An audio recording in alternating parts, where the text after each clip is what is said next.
आज मी फ्रीज आवरलं होतं तर त्याच्यामधलेच डबे रिकामे झालेले होते. प्लॅस्टिकचे डबे होते, त्याच्यामध्ये मी कडधान्य भरून ठेवलेले होते. कडधान्य जर आपण फ्रीजरमध्ये ठेवलं भरून तर ते खराब होत नाही, त्याच्यामुळेच मी ते भरून ठेवलेले होते. पण एक डबा आता मोठा केला आणि जे 2-3 डबे होते तर ते मी घासून टाकले, जेणेकरून फ्रीजरमधली जी जागा आहे तर ती कमी होईल. संध्याकाळ झालेली होती, झाडांना पाणी देऊ म्हटलं तर बघा हा वेल जो आहे, जेव्हापासून मी हा वेल कुंडीत लावलाय, मातीची कुंडी आणली मी याच्यासाठी, थोडी मोठीच आणली, तर मातीच्या कुंडीत लावल्यापासून त्या वेल इतका फ्रेश दिसायला लागला आणि 2 ते 3 पानं लगेच 8 दिवसात त्याला नवीन पण फुटले.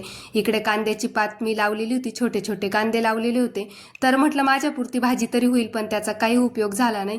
नुसतेच ते वाढत गेलेले, भाजी काही होणार नाही त्याची. संध्याकाळ झालेली होती, स्वयंपाक काय करावं म्हटलं तर मुलांना 2-3 वेळेस विचारलं भाजी काय करायची, पण मुलं काही सांगायला तयार नाही. तर तोपर्यंत म्हटलं कणिक वगैरे भिजवून ठेवू, नंतर मुलं सांगतीलच काय करायची, कारण की आपल्याला काही सुचत नाही. आपण जर मनाने काही भाजी केली तर ते खात पण नाही, त्याच्यामुळे म्हटलं त्यांच्या मनानेच होऊ देऊ.